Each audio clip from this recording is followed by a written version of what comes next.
Kalau dia kalau tidak menjadi bagian dari aguan, maka tentu dia akan mengalami kriminalisasi. Bahkan beberapa di antaranya sudah dipenjara.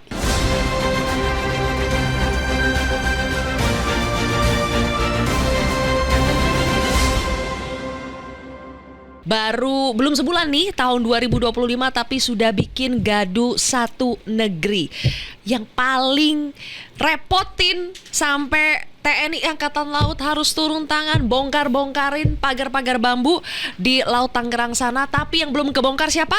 Pemiliknya. Nah, untuk itu kita akan bahas bersama dengan dua narasumber yang pastinya punya peran penting untuk membongkar siapa sebetulnya yang berperan dalam skenario pagar laut ini ya. Ada anggota Ombudsman Republik Indonesia Pak YK Hendra Fatika. Pak YK, terima kasih sudah hadir di Si Paling Kontroversi. Sama-sama. Berikutnya ada Ketua Riset dan Advokasi LBHAP PP Muhammadiyah, Bang Gufroni. Apa kabar Bang Gufron? Baik, alhamdulillah. Masih baik ya sejauh ini ya? Baik masih ya. Masih. Tadi kan cerita udah banyak diancam ya. Saya ceritain dulu nih backgroundnya biar pendengar pada tahu. Karena Bang Gufron ini kan Jumat minggu lalu itu sudah melapor ya ke Barreskrim Polri. Iya. Melapor ada 7 nama yang dilaporkan. Betul. Mereka ini diduga terlibat dalam pemasangan pagar laut misterius yang ada di Laut Tangerang. Ya. Oke. 7 nama ini nanti ya kita bahas satu persatu. Tapi betul ya Bang, setelah ngelaporin ini atau bahkan mungkin sebelumnya sudah jadi Abang diancam? Kan sebetulnya saya yang melakukan advokasi soal isu-isu yang terjadi di Tangerang itu kan sudah sejak tahun-tahun yang lalu ya. Jadi, misalnya dulu saya menangani beberapa kasus ya yang berkaitan dengan PIK 2 di mana ada klien kami yang harus mengalami dikriminalisasi dan sudah divonis.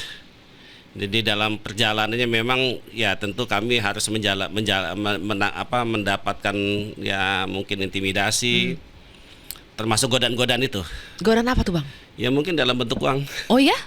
Udah ada yang mau bayar? Oh belum, tapi kan saya tidak mau untuk membuka itu. Aha. Jadi saya menutup diri untuk tidak ada orang menyerahkan sesuatu pada saya. Tapi sudah sempat ditawarin? Secara implisit iya. Ini untuk apa? Tutup mulut di kasusnya pagar laut Tangerang ya, ini? Tutup mulut itu artinya sebelum itu saya sudah mengalami itu tahun 2023. Okay. Pasca saya mengisi di podcast Novel Baswedan yang bahas soal reklamasi Tangerang.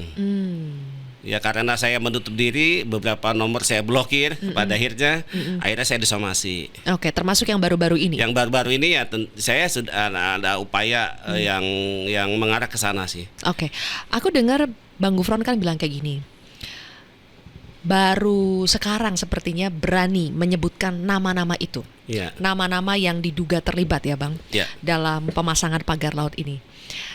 Kenapa Abang sampai bilang baru berani sekarang untuk menyebut nama-nama itu? Memangnya kondisi apa yang berbeda sekarang dibandingkan dulu Bang?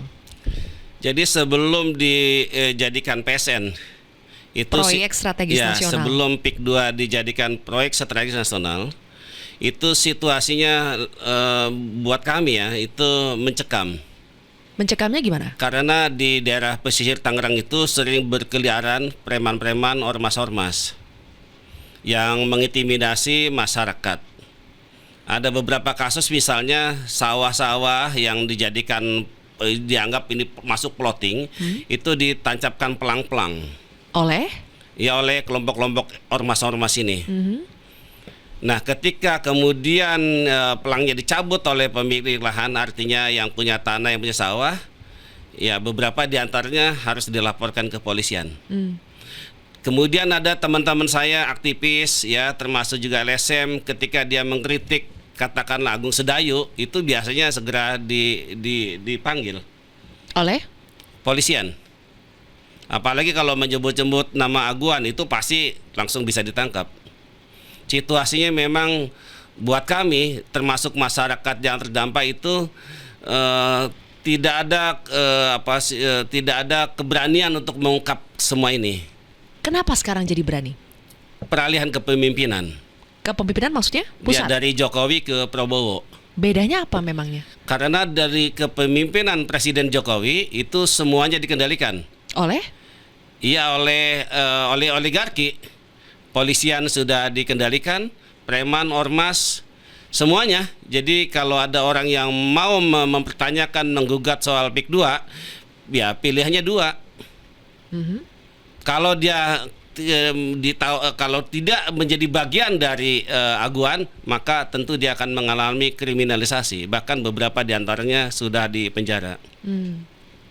Dan ini sebetulnya Abang bicara begini karena melihat, mengalami sendiri, atau asumsi, analisa soal oligarki, karena ini sudah perubahan kepemimpinan, makanya sekarang menjadi lebih berani untuk mengungkap, untuk menyebut nama. Itu dari asumsi atau memang ada buktinya, Bang? Awalnya adalah dari pengakuan teman-teman yang diaktivis, pengamat. Ketika dia ngomong Agung Sedai Group, dia ngomong soal aguan, dia harus bolak-balik ke Polda. Walaupun hanya saksi statusnya. Tapi kan melelahkan secara psikologis. Dan yang kedua, saya ngalami sendiri. Bayangkan saya hanya ngomong PIK 2 saja di podcast, itu saya harus mendapatkan intimidasi. Apa tuh? Ya datang orang yang tidak saya kenal, ada telepon yang aneh, bahkan terakhir ya saya disomasi oleh seseorang yang mengaku sebagai pengacara. Sebelum kita lebih jauh ya, Pak Eka, saya kasih kesempatan dulu juga untuk ngomong. Ombudsman ini salah satu lembaga negara yang berperan, Pak, melakukan investigasi juga. Bisa kami tahu, Pak, update yang terbaru dari investigasi yang dilakukan Ombudsman itu apakah sudah mengarah sampai ke nama-nama spesifik siapa yang paling bertanggung jawab dari pemasangan pagar bambu ini, Pak? Update terbarunya, investigasinya mau berakhir, mau selesai. Nah, nanti kita tunggu aja apa saja yang bisa disampaikan, karena kalau sudah seperti itu Ombudsman tidak boleh dulu menyampaikan sebelum memang investigasinya tuntas gitu. Tapi outputnya apa, Pak, dari investigasi? Apakah sampai nama? Kalau yang jelas namanya investigasi itu outputnya tindakan korektif. Tindakan korektif. Nah, dan tindakan korektif itu kepada siapa? Kepada aparatur penyelenggara negara yang melaksanakan pelayanan publik yang berhubungan dengan kasus ini. Nah, bisa DKP, bisa ATR BPN, atau kantor pertanahan ya, karena kan investigasinya ini dilakukan oleh Ombudsman Perwakilan Provinsi Banten. Jadi institusi yang nanti yang akan menjadi terlapor ataupun yang akan nanti diduga untuk mendapatkan penyematan maladministrasi adalah institusi-institusi di Provinsi Banten. Jadi bisa DKP, bisa kantor pertanahan. Dan itu kan 2 kasus, bukan hanya pagar laut saja, tetapi juga ada kasus pengurugan perairan tambak gitu kan, yang secara ugal-ugalan. Jadi kalau seperti itu bisa dinas balai sungai gitu ya, BBWS, dan itu konstruksinya sedang kami bangun dan dalam waktu dekat nanti kami akan sampaikan. Kapan persisnya, Pak? Sebenarnya targetnya itu besok. Targetnya besok, cuma sampai per sore ini saya belum dapat update lagi. Besok tuh pas podcast ini tayang nih, Pak. Pas itu. Katakanlah ini sudah besok, Pak. Sudah hari Jumat ini, Pak. Yang jelas begini ya, kalau dari Ombudsman itu kan pengawasan penyelenggaraan pelayanan publik, dan di situ itu khusus di pagar laut pelayanan publiknya apa? Lalainya dalam melakukan fungsi pengawasan sehingga akses nelayan melaut terganggu. Konstruksinya itu. Kalau di kasus pengurugan itu juga sama, lalainya pengawasan mengakibatkan perairan tambak itu akhirnya petambak tidak bisa berbudidaya. Nah, kalau kita lihat misalnya berdasarkan keterangan dinas terkait ya, termasuk juga KKP, institusi terkait pada tanggal 15 Januari pada saat kami melakukan kunjungan sama-sama. Yang jelas sudah diketahui bahwa di situ bukan PSN. Nah, bukan mengapa? proyek strategis nasional ya. Mengapa yang ini 30,16 km itu, Pak. Mengapa ini penting?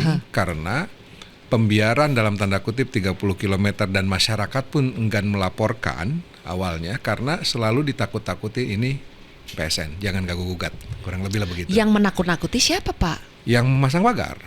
Yang memasang pagar? Ya, yang memasang pagar.